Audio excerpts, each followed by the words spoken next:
Antes do nosso vídeo começar, não esqueça de se inscrever, curtir e compartilhar.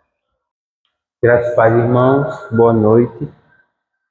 Vamos abrir a palavra no texto de Gálatas 6, versículo 1. Nós vamos ler até o versículo 5. Gálatas 6, do versículo 1 até o versículo de número 5. Diz assim a palavra do Senhor. Irmãos, se alguém for surpreendido em alguma falta, vocês que são espirituais, restaurem essa pessoa com espírito de brandura, e que cada um tenha cuidado para que não seja também tentado. Levem as cargas uns dos outros e assim estarão cumprindo a lei de Cristo. Porque se alguém julga ser alguma coisa, não sendo nada, engana a si mesmo. Mas que cada um examine o seu próprio modo de agir, e então terá motivo de gloriar-se unicamente em si e não em outro, porque cada um levará o seu próprio fardo. Senhor, fala conosco por meio dessa porção da Tua palavra. Edifica as nossas vidas nessa noite e que isso gere glória para o Teu nome. É o que pedimos, em nome de Jesus. Amém.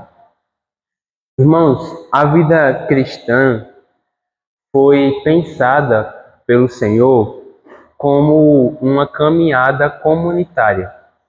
Deus, em momento nenhum, desejou que vocês e eu andássemos, peregrinássemos aqui de forma solitária. Desde o início, o Senhor nos chamou para vivermos como um corpo vivo e ativo. E isso é percebido no capítulo 6 de Gálatas, nesse texto que nós acabamos de ler, onde o apóstolo Paulo nos conduz ao terreno prático do Evangelho. Ele vai mostrar que uma vida com Deus, vida essa marcada pelo Espírito Santo guiando o crente, que foi o tema do capítulo 5, se manifesta de forma prática no nosso relacionamento com o nosso irmão em Cristo. Então, nesse texto, nós vemos que o mesmo Evangelho que nos libertou da condenação do pecado, e isso está explícito na primeira parte do livro de Gálatas, também é suficiente para nos mostrar que nós precisamos nos comprometer com o nosso próximo, seja ele quem for. Nós precisamos, por causa do Evangelho que cremos, nos responsabilizar pela vida do outro. E o apóstolo Paulo, durante esses 5 versículos iniciais do capítulo 6, vai tratar de irmãos caídos, vai tratar de fardos compartilhados, vai falar sobre a necessidade que nós temos de fazer um autoexame recorrentemente para avaliar a nossa própria espiritualidade. Só que tudo isso deve ser feito à luz da cruz de Cristo, como nós vimos na semana passada, na pregação anterior. E isso porque a cruz de Cristo, a obra de Cristo, é a base para todas as coisas que dizem respeito à vida do cristão. Então, é somente à luz da obra de Cristo que nós vamos aprender a restaurar uma outra pessoa com mansidão, com brandura, da forma certa. É somente à luz da obra de Cristo que nós vamos aprender a carregar os fardos uns dos outros. E é somente à luz de Cristo que nós vamos assumir, de fato, a responsabilidade diante de Deus pelas nossas próprias atitudes. Então, tudo que vai ser dito a partir do verso 1 pelo apóstolo Paulo tem como base o que ele nos ensinou no final do capítulo 5. Que a vida cristã, ela gira em torno da obra de Cristo. E começando pelo verso 1, nós vemos que Paulo continua falando sobre como uma comunidade composta por pessoas que vivem e andam no Espírito Santo, obedecendo fielmente a Ele, se comporta de forma prática. No verso final do capítulo 5, verso 26, nós vimos que aquele que decidiu viver de acordo com a vontade do Espírito Santo não busca se exaltar diante das outras pessoas, não busca provocar as outras pessoas e também não alimenta em seu coração inveja pelo que é de outra pessoa. Na verdade, aquele que nasceu de novo olha para o crente ao seu lado não como um rival a ser vencido, mas como um irmão a ser ajudado. Olha o verso 1. Irmãos, se alguém for surpreendido em alguma falta, vocês que são espirituais, restaurem essa pessoa com o espírito de brandura. Então, o ensino que nos foi trazido nos versos 13 a 26 do capítulo 5, acerca da vida no Espírito Santo, é aplicado por Paulo a algumas áreas específicas da vida cristã. Entre essas áreas, a relação que nós nutrimos com o nosso irmão que, infelizmente, está em pecado. Então, se a inveja e a provação não são atitudes aceitáveis na vida de um homem e de uma mulher que anda no Espírito Santo, a ajuda ao outro é. Então, diz o apóstolo Paulo no verso 1, se você souber de um irmão que caiu em pecado, a sua postura deve ser a de almejar a restauração dele, almejar trazê-lo novamente dos caminhos do Senhor. Se um irmão em Cristo está em pecado e nós tomamos conhecimento desse fato, seja porque esse irmão nos confessou o seu próprio pecado ou de alguma outra forma, o que nos compete fazer é buscar a restauração dessa pessoa. Não condená-la, não excluí-la, mas sim restaurá-la. Essa restauração, como eu falei para vocês, significa ajudar essa pessoa a retornar para Cristo, ajudar essa pessoa a viver de forma agradável ao Senhor. E como isso pode ser feito? Através, diz o texto, de um espírito de brandura. Irmãos, uma coisa que a gente precisa se atentar é a seguinte: não é porque a outra pessoa está errada ou está em pecado que nós podemos tratá-la de qualquer forma. Vocês se lembram do verso 26? Nós não devemos, diz o texto, deixar-nos possuir de vanglória. O irmão está em pecado, nós não devemos nos sentir melhores do que ele. Pelo contrário, nós devemos lidar com essa pessoa com o espírito de brandura. Ainda mais levando em consideração que uma das características apresentadas no capítulo 5 do fruto do Espírito é a mansidão. Brandura e mansidão são sinônimos. Então, uma pessoa que tem o fruto do Espírito deve tratar o irmão em pecado com brandura, com mansidão. Alguém que não age com o espírito de brandura e mansidão, ao tratar com aquele que caiu em pecado, está buscando a sua própria glória. Está se postando como se fosse melhor do que aquele que precisava, na verdade, de restauração. E de acordo com o versículo 1, sabe o que isso significa? Significa que essa pessoa não é tão espiritual como ela acha, como ela pensa. Pessoas espirituais não agem assim porque elas são guiadas em todas as suas ações pelo Espírito de Cristo. E Cristo, ao lidar com você e eu, pecadores, foi misericordioso. Ele nos perdoou de todos os nossos pecados. Efésios 4:32 diz: pelo contrário, sejam bondosos e compassivos uns para com os outros, perdoando uns aos outros, como também Deus, em Cristo, perdoou vocês. Portanto, ser espiritual, de acordo com o nosso texto, não é você descobrir o pecado da outra pessoa por meio de uma revelação divina, ou você bater no peito e dizer, eu nunca vou cair nesse tipo de pecado. Ser espiritual é simplesmente você buscar a restauração do irmão caído.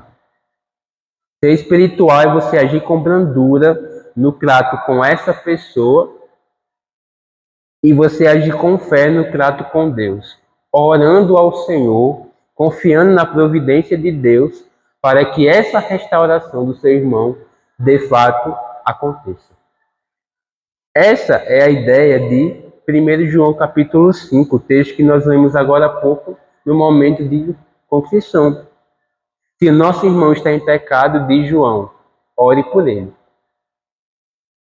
Não saia por aí falando do pecado alheio, espalhando para as outras pessoas o erro de alguém. Isso é uma atitude muito mais parecida com a prática do moralismo do que com alguém que realmente entendeu o evangelho, porque o moralista é aquele que se acha melhor do que as outras pessoas. Antes, diz o texto, seja espiritual e dê uma prova de que você de fato pertence a Cristo e caminha de acordo com o Espírito dele. Como você pode fazer isso? Buscando a restauração daquele que caiu. Então, o versículo 1 está nos mostrando que há uma forma de você testar a sua própria espiritualidade. Você quer saber o quão espiritual você é? Pense, será que eu estou de prontidão para colocar aquele crente que caiu em pecado nos caminhos corretos, nos caminhos certos, agindo com ele com o espírito positivo, com o espírito de sem moralidade, tendo a mesma atitude que Cristo teve comigo? Além disso, o apóstolo Paulo também diz que nós devemos, antes de ficar apontando o dedo para o outro, olhar para o nosso próprio umbigo, porque ele finaliza o verso 1 falando que cada um tenha cuidado para que não seja também tentado. A única diferença entre o crente que está em pé e o crente que caiu é a vigilância. O crente que está em pé não tem menos vontade de pecado que o crente que caiu. Ele tem, na verdade, mais humildade para reconhecer que precisa de Deus para se manter em pé. A Bíblia ela é categórica quando ela trata desse assunto. Por exemplo, 1 Coríntios 10, 12 diz: aquele que pensa estar em pé, veja que não caia. E não é só o apóstolo Paulo que aborda esse tema dessa forma, não. O próprio Cristo, no Evangelho de Mateus, disse: vigiem e orem para que não caiam em tentação. Em outras palavras, o que o texto de Gálatas está nos dizendo é: baixe a sua bola. Você não é melhor do que ninguém. Você é tão suscetível ao pecado como aquele que, por ele, temporariamente foi vencido. Baixe a sua bola. E a consciência da nossa própria vulnerabilidade espiritual e moral, a tentação nos impede de agir de forma hipócrita com as outras pessoas, principalmente com aquele que cedeu ao pecado.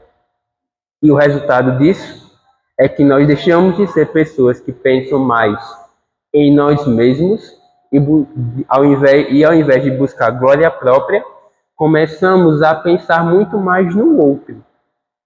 Começamos a olhar muito mais para o outro.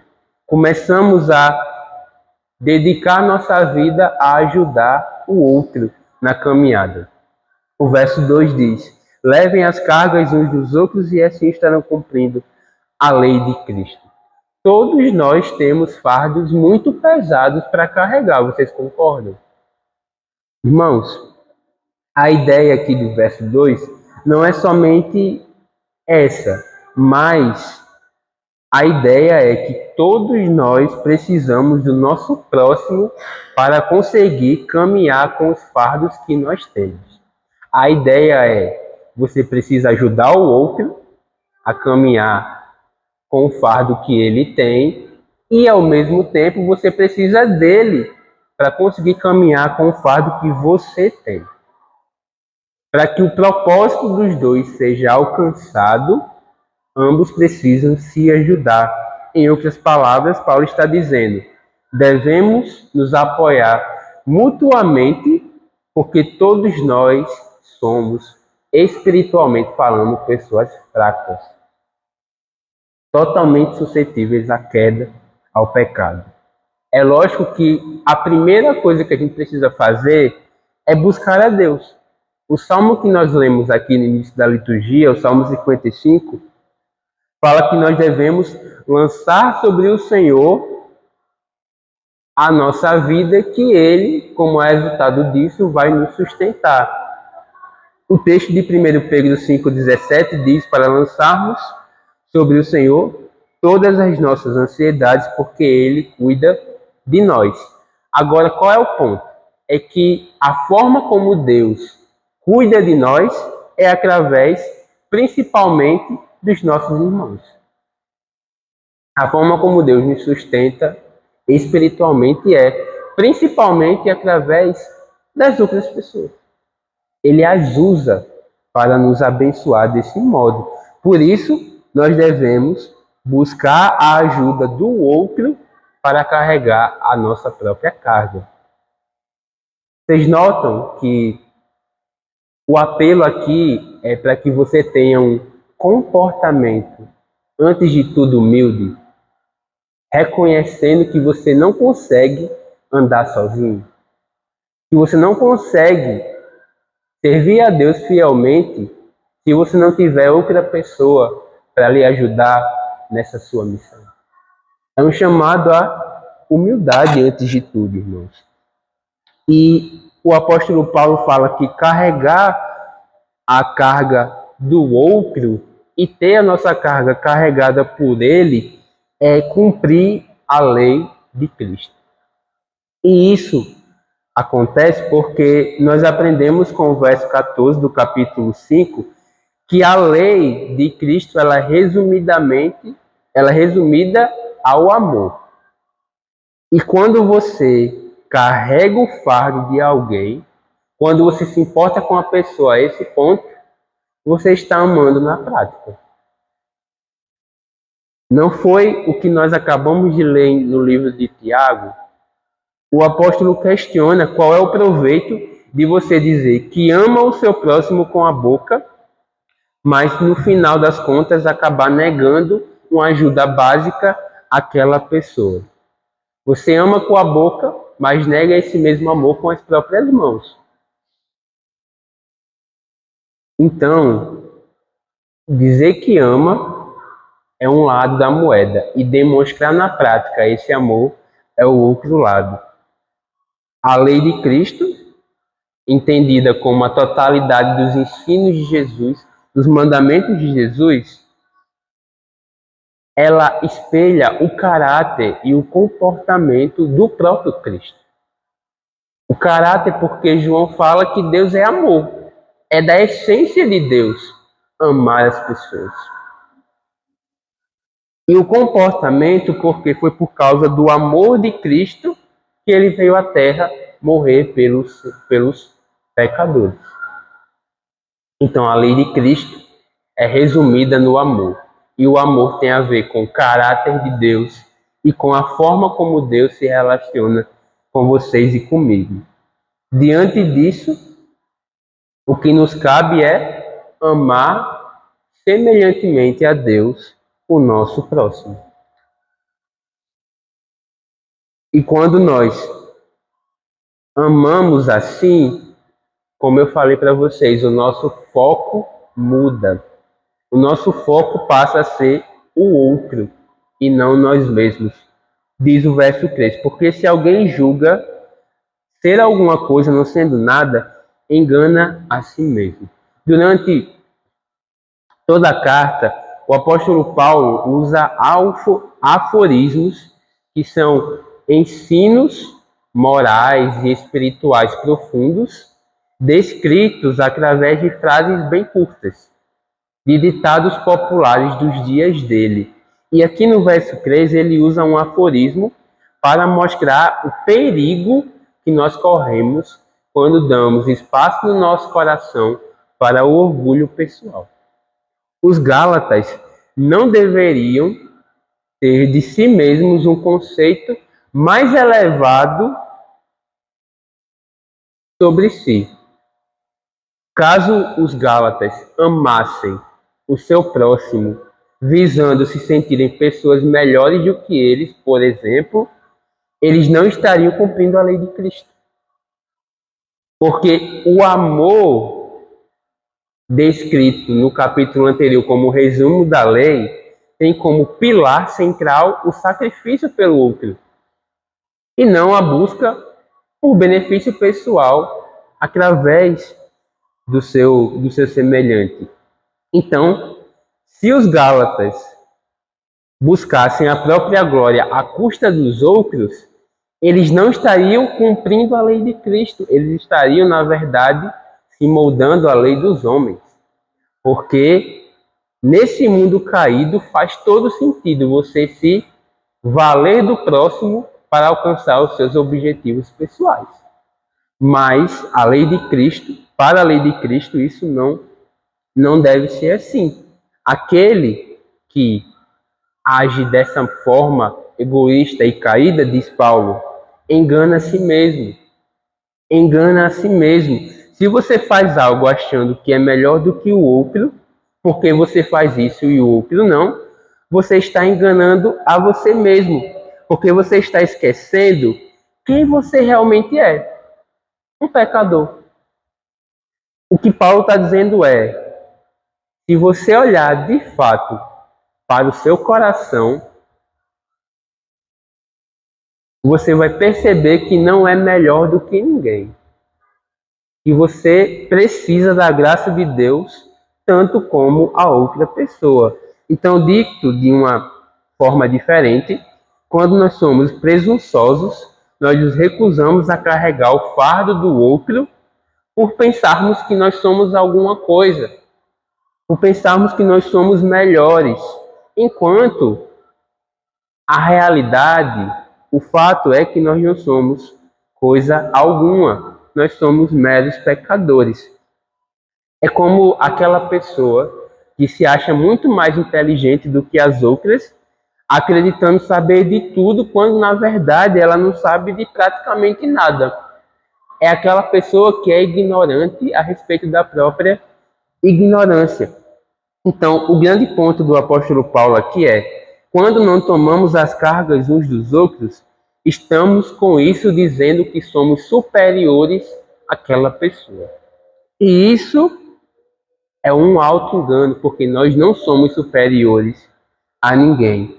A conduta desse tipo de pessoa passa uma mensagem muito negativa. Quando você se comporta assim, você está dizendo: eu não me rebaixo a carregar o fardo de ninguém, porque eu não sou digno disso. Eu sou muito melhor. E isso é o que passa no coração de uma pessoa soberba, de uma pessoa que não entendeu quem ela de fato é perante Deus. E se nós estamos falando de coração, irmãos, nós estamos falando de motivação. E para Deus, a motivação importa. Por isso, o direcionamento do versículo 4 é muito importante para nós, diz ele. Mas que cada um examine o seu próprio modo de agir e então terá motivo de gloriar-se unicamente em si e não em outro. O que Paulo aponta aqui é a responsabilidade pessoal de cada um de nós. Não nos compete julgar o outro de modo condenatório, pois só quem tem esse tipo de direito é o próprio Deus, como a gente vê na carta de Tiago.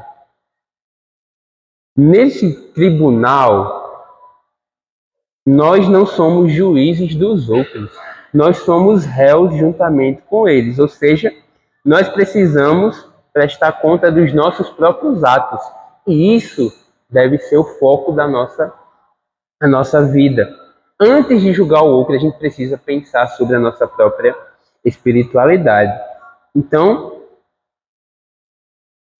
o texto nos diz que devemos prestar atenção no que nós estamos fazendo com a nossa própria vida antes de ficar olhando para a vida alheia, para a vida dos outros.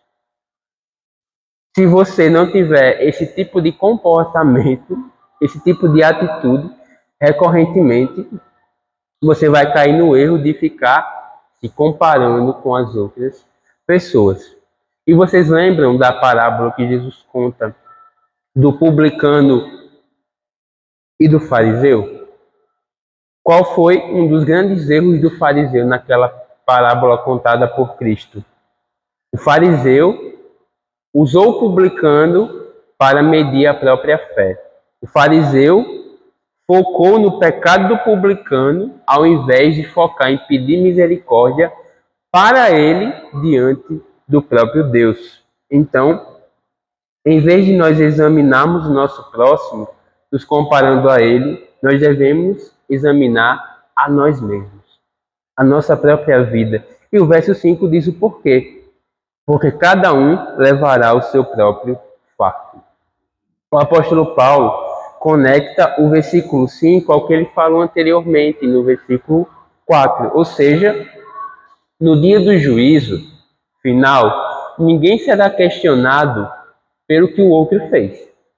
Deus vai pedir contas de você pelo que você fez com a sua própria vida. Nesse sentido, diz o texto, cada um vai levar o seu próprio fardo. Atualmente, nós podemos e devemos carregar os fardos uns dos outros. Nós devemos buscar nos auxiliar nessa jornada cristã, como o versículo 2 nos ensinou. Agora, na volta de Jesus, quando ele vier não como Salvador, mas como juiz, nós precisaremos nos apresentar a ele de modo que prestaremos contas de tudo que nós fizemos com a nossa vida até então. E esse fardo específico não pode ser compartilhado com ninguém. É um fardo somente seu. É um fardo somente meu. Irmãos, esse texto de Gálatas 6, ele nos confronta com algumas verdades que não se opõem entre si, mas que se complementam. O texto fala que nós somos chamados a ajudar o nosso irmão que está em pecado, que está fraco na fé. O texto também fala que, enquanto nós fazemos isso, compete a cada um de nós responder pessoalmente pela nossa vida diante do Senhor. Então, somos chamados a ajudar o outro, ao mesmo tempo que precisamos nos atentar para a nossa própria fé, para como a gente tem lidado com as coisas de Deus aqui na Terra. E isso acontece porque o Evangelho da graça de Deus, ele não produz pessoas que são indiferentes ao outro ou a si mesmas, à sua própria fraqueza e fragilidade. O Evangelho de Cristo, o Evangelho da graça, ele produz pessoas que de fato se importam com o outro porque amam aquela pessoa. Porque ama aquela pessoa. E é alguém que se importa com a sua própria fé porque ama a Deus e quer agradar a Ele. Então, quando a gente nasce de novo, isso nos dá um senso de responsabilidade pela outra pessoa, mas também por nós mesmos diante de Deus. E esse poderoso Evangelho vai produzir uma comunidade que não se segrega, não se separa, mas que decide, por livre e espontânea vontade, viver junta, viver conectada, viver em comunhão, de modo que os fardos de todos são carregados pela própria igreja. Então, essa exortação aqui do capítulo 6, da parte inicial, nos leva a olhar, irmãos, para Cristo, nos leva a recorrer a Ele, porque a gente pensa no que Cristo fez por nós vemos na obra de Cristo que Ele carregou o nosso próprio fardo, um fardo que a gente não conseguiria carregar por si só. Nós dependíamos de um outro, e por isso nós somos mais empáticos com as dificuldades das outras pessoas. Porque Cristo agiu assim em nosso favor. E a cruz dele, como a gente falou no início, é o que serve de base para nós aprendermos a forma certa de restaurar aquele que caiu, agindo não com um espírito de superioridade, mas com mansidão, com brandura, lembrando que nós somos dependentes da graça de Deus, tanto como qualquer outra pessoa. Então, o texto nos lembra de que nós precisamos cuidar do outro, de que nós precisamos prestar contas a Deus pela nossa vida, inclusive levando em consideração que as motivações do nosso coração importam para Deus. Que o Espírito Santo soberanamente aplique toda essa verdade aqui de Gálatas 6 ao nosso coração, que ele nos leve a amar mais a Cristo, a servir mais o outro e a viver uma vida muito mais humilde diante do Senhor. Eu queria que você nesse momento orasse comigo, antes de a gente entoar mais um cântico a Deus.